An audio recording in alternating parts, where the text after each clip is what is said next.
Hello everyone, welcome back to the channel.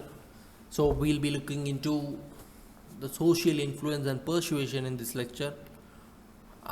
This is the final topic of this unit. So this will be the last lecture for this unit. Before going into the video, do subscribe the channel, guys. So now let's get into the video. What is social influence? Like it refers to the process by which individuals' thoughts, feelings, behaviors are influenced by the presence or actions of others. Like when a leader speaks or when a boss speaks, you are influenced by their actions, you are influenced by their speech. That is something social influence happens. So, what are the types of social influence? Normative social influence.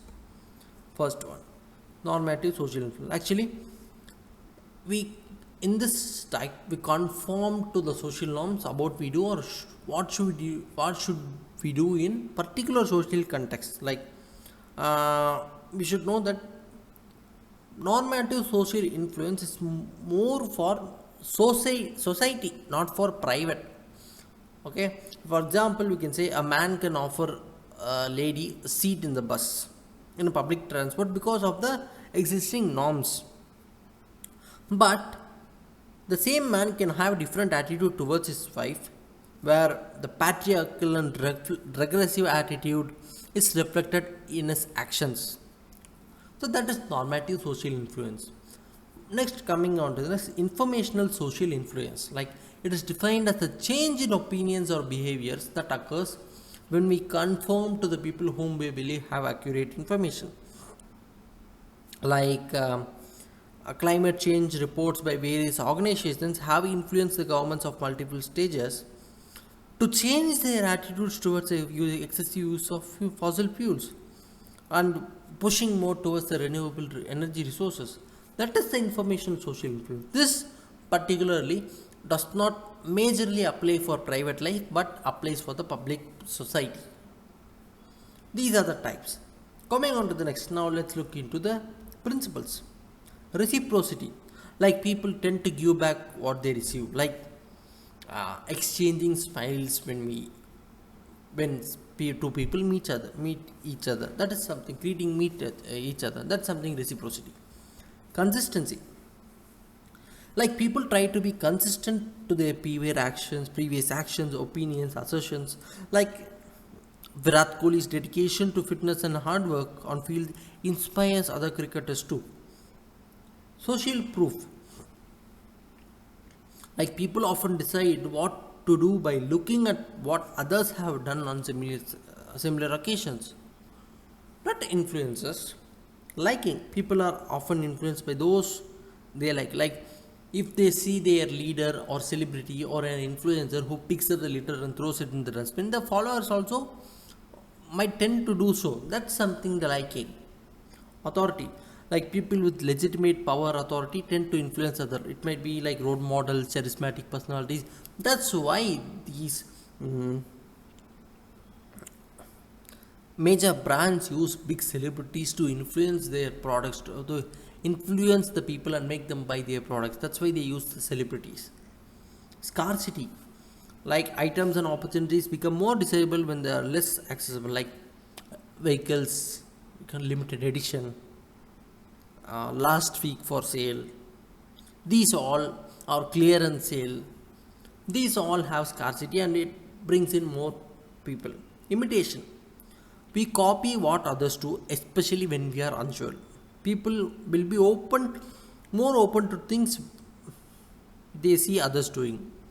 So when you do not know what to do, you eventually see other people and copy what to do.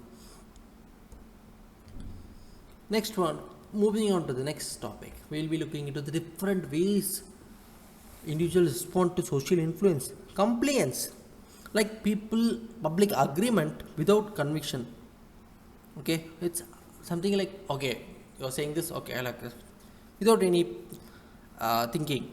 Like someone stays silent when a friend makes a racist remark.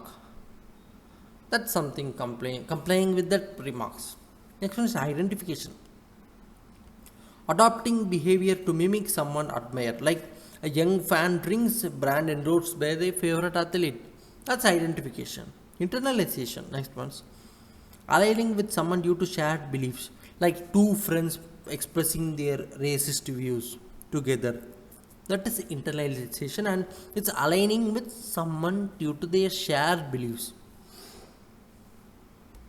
These are the three different ways of individuals responding to social influence. See, we should know that overall social influence play a very, very, very significant role in shaping the human behavior and decision making. See, it can be through direct or indirect, consciously, unconsciously, and through various aspects. But you should also know that it helps us in navigating social actions, comprehend the dynamics, and make informed choices while considering our values and impact of others on our thoughts and actions too. That is something social influence does. Now moving on to the persuasion. See, persuasion refers to the process of influencing or convincing someone to adopt a particular belief, attitude, or behavior. Like uh, brainwashing. This is something we can call it persuasion, brainwashing, uh, on the layman's term. Like, however, there are different components which can be like communicator. Like, a effective communicator gets people attention and makes sure that message is processed to most of the people. Like credibility of the source affects persuasion. Like three: expertise, trustworthiness, intention. These all are the credibility sources. For example, expertise. A Nobel Prize winner is more credible source than taking into the source of a local politicians. That is something we can take it into example. Moving on to the message and its characteristics. See, message must be clear and comprehensive for better understanding. See, we can take this part, communism as an example in this.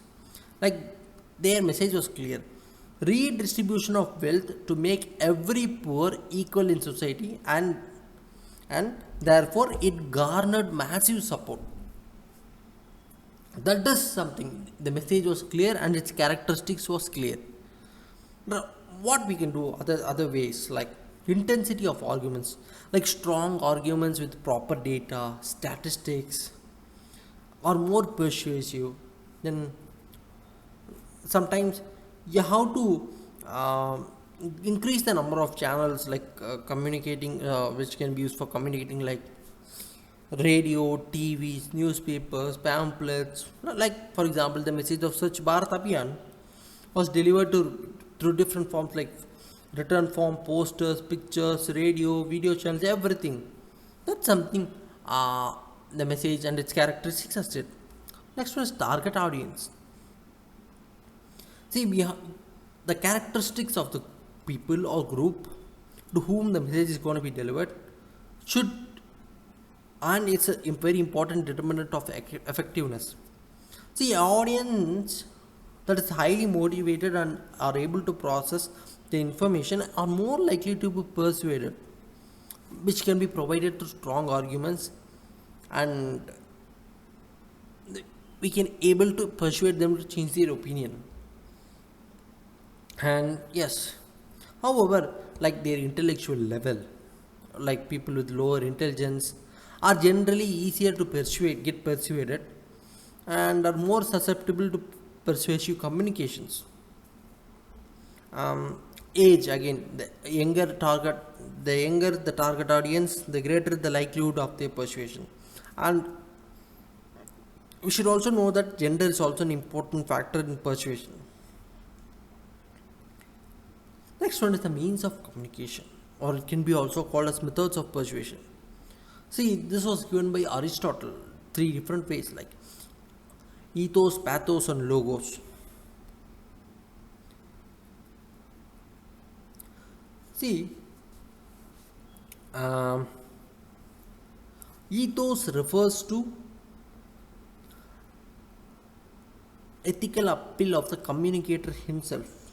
Okay, Like it brings this credibility of a speaker or writer, and brings to a subject that's communicating about, like we trust certain people in when they communicate, like prime minister, some celebrity.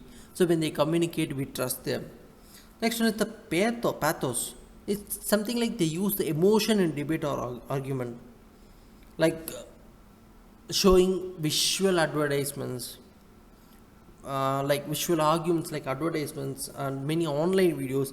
They use their emotion and eventually influence our uh, persuade our attitude. Next one is logos. Like some arguments make more logical sense than others. So, and when they are more logical, eventually people tend to change their persuasion. Like this is something which can be seen in many places. This logos, and it was these three ethos, pathos, and logos were given by Aristotle. Functions of persuasion. So change attitude. See, what does that persuasion do? See, change in attitude, like this open defecation has been long and acceptable social behavior in India.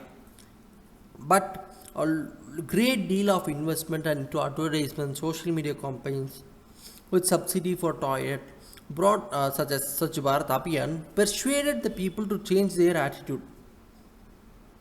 See, but now there is perceptible change in attitude, but open defecation is no longer considered the right by the bulk of the society, weakening the current attitude. See, even if a complete change in attitude is not achieved, it can weaken the current attitude. Like persuasion to make India cashless has not been removed cash, but the volume of cashless transactions have increased much. That is something, the attitude has been weakened. Minimize resistance. During independence, female literacy rate was very low, like below 10%. But in the last 75 years, successive governments used various mechanisms to make the idea of girl education on equal footing to boys education. Like today's female gross enrollment ratio up to class 5 is around 95%. That's a major remarkable achievement. Next one is gain behavior. That is, like spitting in India is a big problem. We often spit.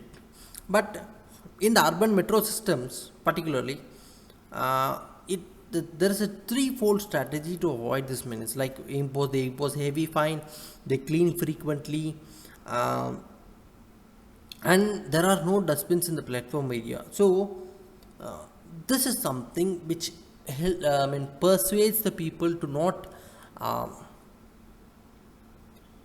to not make any place ugly. That is something gaining behavior, gaining positive behavior.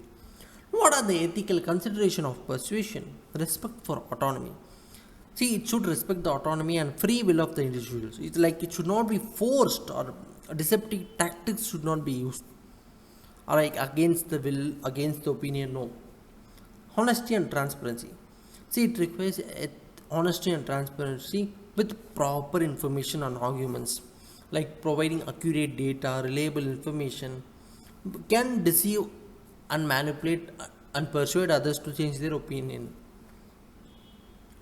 Respect for diverse perspective. See, ethical persuasion must take into consideration of diverse perspectives and values, uh, like avoiding discrimination or marginalizing certain groups. That is something which you should be taking into care. Like we can call a few examples, like Beti Bachao Beti Padhao movements, like to change the attitude of people towards girls. Give it up campaign to give up government subsidies and freebies. Making Earth Day, Forest Day, Wildlife Day. They are also symbolic means to draw public attention and gather public support through persuasion. That is something, examples we can call it for persuasion. Now moving on to this, functions of persuasion.